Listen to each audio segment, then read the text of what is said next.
Young monk and Amrapali, Buddha's disciple story. In Vaishali lived a famous courtesan Amrapali. She was very beautiful and was declared Nagarvadhu of Vaishali.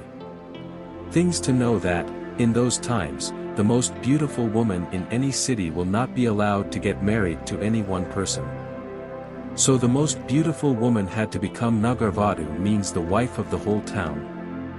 One day she was standing on her terrace and saw a young Buddhist monk who had nothing, just a begging bowl, but had tremendous presence, awareness, and grace.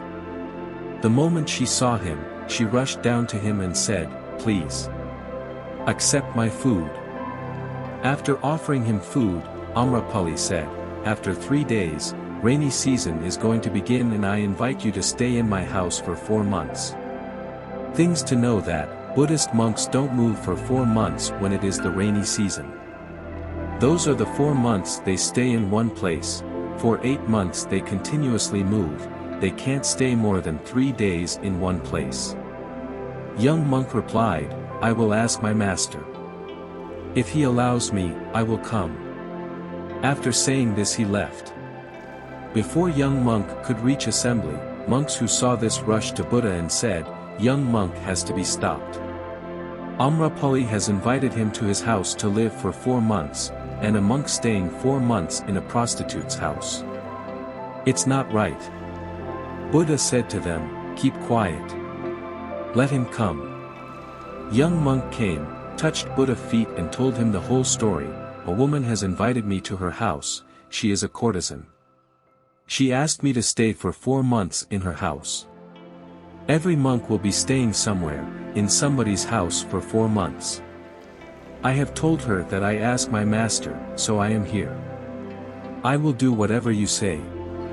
Buddha looked into his eyes and said, "You can stay."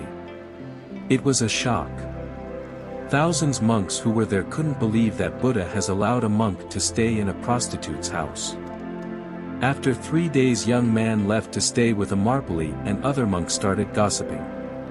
Buddha said to them, "You should keep silent. 4 months will pass and I trust my monk.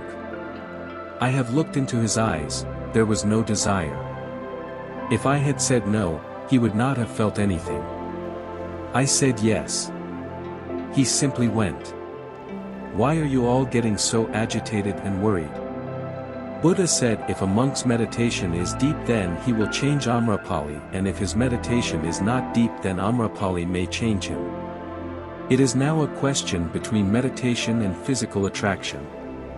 Just wait for 4 months. Despite this, disciples thought, Buddha is trusting too much. That man is too young and Amrapali is too beautiful. He is taking an unnecessary risk. After 4 months, the young man came and touched Buddha's feet. Following him came Amrapali. She touched Buddha's feet and said, "I tried my best to seduce this young monk but it was all useless. Instead he convinced me by awareness that real life is at your feet. I want to give all my possessions to the commune of your monks." Later, Amrapali became one of the enlightened women among Buddha's disciples. The story of the young monk and Amrapali illustrates that deep meditation and inner awareness can overcome external distractions and lead to transformation. The monk's strong meditation practice enabled him to resist temptation.